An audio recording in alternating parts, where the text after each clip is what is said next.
Hello viewers, welcome back to my channel. आज जो हम चैप्टर कवर करने जा रहे हैं that is reaping grace. I hope you will enjoy this story. So let's start the chapter.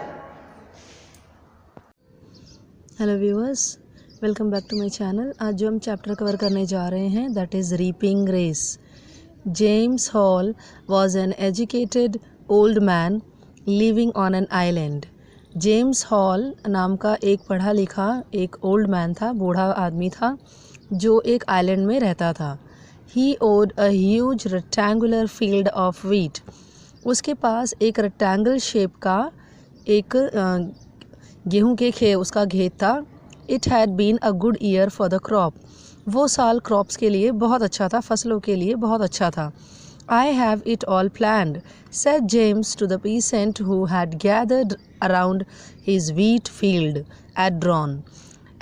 That is, James कहता है कि मैंने सारी प्लानिंग कर ली है, और वो दूसरे फार्मर्स जो होते हैं उनको वहाँ पे जो इकट्ठे हो रहे होते हैं उन्हें कहता है कि मैंने सारी प्लानिंग जो है कर ली है कि मुझे क्या करना है।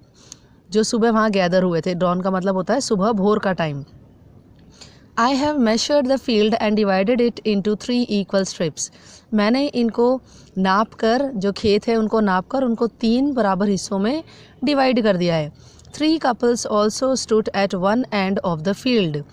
यस, उसके जो खेत के कोने में, एंड में 3 कपल्स जो है खड़े थे। हु आर दे, वो पूछते हैं, हु आर दे, ये कौन है?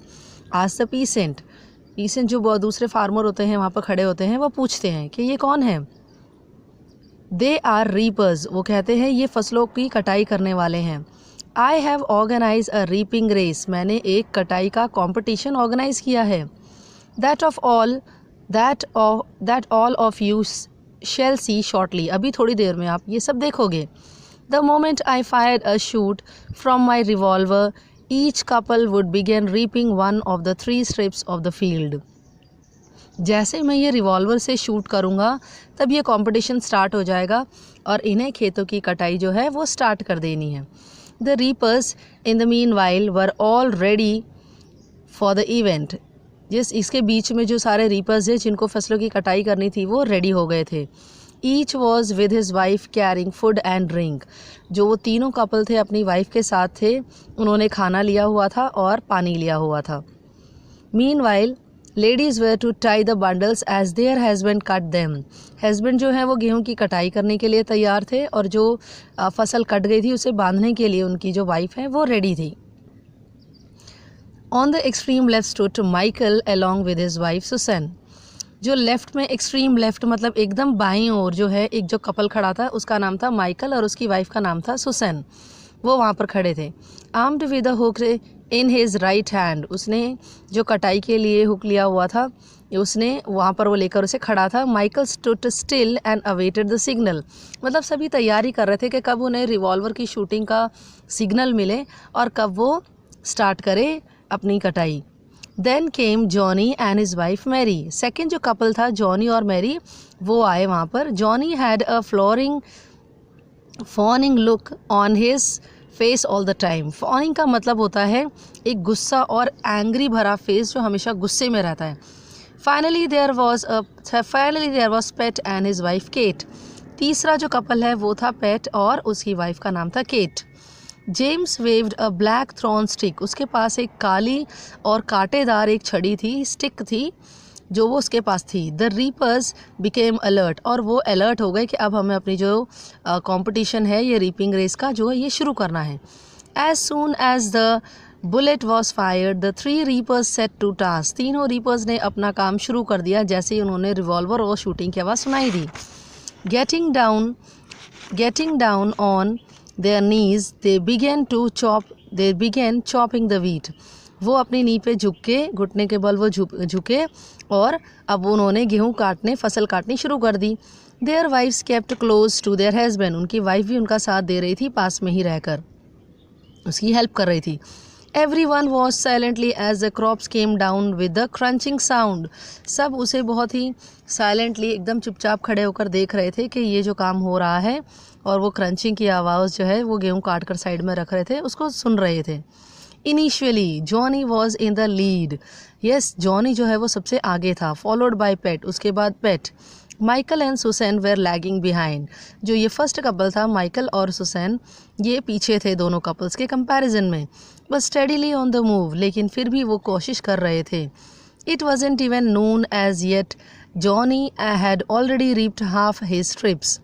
जो आधा भी टाइम नहीं हुआ था कि जॉनी ने आधा खेत जो है वो कटाई कर दिया था। आई एम द ग्रेटेस्ट, और उसने कहा कि वो ग्रेटेस्ट है। After that is what he said, he shouted, yes, he is the shouted Johnny. Moments later he and Mary sat down to have their meal. थोड़ी देर बाद उन्होंने सोचा कि अब हमें खाना खा लेना चाहिए, और वो दोनों बैठ गए खाना खाने के लिए। Now when Johnny started again, जब जॉनी ने फिर से अपना काम शुरू किया, Pet was at his heel as he had not made a stop for meal. उसने खाना खाने के लिए टाइम नहीं लिया था। किसकी बात कर रहे हैं हम यहाँ पर? पेट की बात कर रहे हैं। And he and his wife fed him as he worked. वो कैसे कर रहा था काम? उसका काम भी कर रहा था, और वो जो उसकी वाइफ है केट, वो उसे खाना भी खिला रही थी। This lead the crowd to believe that Pet had better chance of winning the race. उन्हें ये लगा ऑडियंस को कि जो पेट है उसका चांस ज़्यादा है जीतने का। Interestingly Michael seem to be ease. Michael जो है वो थोड़ा आराम से इनको लाइटली ले रहा था, इतनी ज़्यादा टेंशन नहीं ले रहा था। He sat down to relax and have his meal with his wife. वो वहाँ बैठ गया और अपनी वाइफ के साथ उसने खाना खाया। The crowd made fun of them but Michael was least bothered. Crowd जो है उसका उनका मजाक उड़ा रहे थे कि ये सबसे पीछे हैं और फिर भी ये बैठ के खाना खा रहे हैं, लेकिन माइकल ने इसकी बात की परवाह नहीं की। As soon as the couple was done with its meal, जैसे ही उन्होंने खाना खाया, Michael resume work but with a lightning speed. उसने थोड़ा सा काम जो है अपना बहुत ही लाइटनिंग से, थोड़ी सी स्पीड से करना शुरू किया। दिस अमेज द क्राउड, इसकी वजह से जो क्राउड है वो बहुत ही सरप्राइज हो गए। दे स्टार्टेड चीयरिंग हिम, और उन्होंने उन्हें बूस्ट अप करना, चीयरिंग करना शुरू किया कि यस तुम जीत सकते हो। Johnny grew scared as he turned around to see Michael catching up. जो जॉनी है उसे थोड़ा डर लगने लगा, उसे लगा कि माइकल जो है वो उसका पीछा कर रहा है और कहीं ऐसा ना हो कि वो जीत जाए। जस्ट देन पेट फेल डाउन, पेट जो है वो गिर गया। ही वॉज टेरिबली टायर्ड, वो बुरी तरह से थक चुका था। The people standing around quickly chopped into the field and carried him away. जो आसपास के लोग थे उन्होंने उसे उठाया वहाँ से और फील्ड के साइड में लाके बिठा दिया। His wife Kate continued the work the race in his place. उसकी वाइफ केट ने वो जो कंपटीशन था उसे कंटिन्यू करने की सोची और काम करती रही। This excited the crowd even more. इससे जो क्राउड है, जो वहाँ की भीड़ थी, और ज़्यादा ही क्राउडेड और एक्साइटेड हो गई। They gave her a loud applause, और सभी ने उसे ज़ोरदार तालियों से उसका उत्साह बढ़ाया। Slowly Johnny begin growing weighing and thirsty. इनका मतलब होता है कि वो थक गया था। ही वॉज फीलिंग टायर्ड, और बहुत ज़्यादा प्यास भी लग रही थी। किसे? जॉनी की बात कर रहे हैं हम यहाँ पर। His wife Mary gave him tea to drink. उसकी वाइफ मैरी ने उसे चाय दी पीने के लिए। Tired Johnny wouldn't stop drinking. वो इतना थक गया था कि वो चाय पे चाय पिए जा रहा था। He gulped tea after tea until he started feeling drowsy. Drowsy का मतलब होता है उसे नींद आने लगी, उसने इतनी ज़्यादा चाय पी ली। In his drowsiness Johnny started talking to himself. वो अपने आप से ही बातें करने लगा। Started talking to himself. Grabbing hold of his wife, उसने अपनी वाइफ को पकड़ा। Johnny yelled, just 3 more slaves to go then the prize will। Johnny जो है वो खुश हो गया और कहने लगा कि बस 3 स्लीव्स हो, 3 टुकड़े और रहते हैं, उसके बाद अब जो हम जीत जाएंगे। His words were interrupted by loud cheers. The crowd, Michael has won the reaping race. Hooray! Michael जो है उसने रीपिंग रेस का कंपटीशन जीत लिया था और सब उसे चीयर कर रहे थे, हुर्रे कह रहे थे। Johnny collapse to the ground. Johnny जो है वो ग्राउंड में गिर गया और वहाँ पर कोलैप्स हो गया। Now I hope the chapter is clear to you students. If you are having any doubt regarding this chapter, you can comment down in the comment section. Thank you viewers. Thank you. See you again in my next video.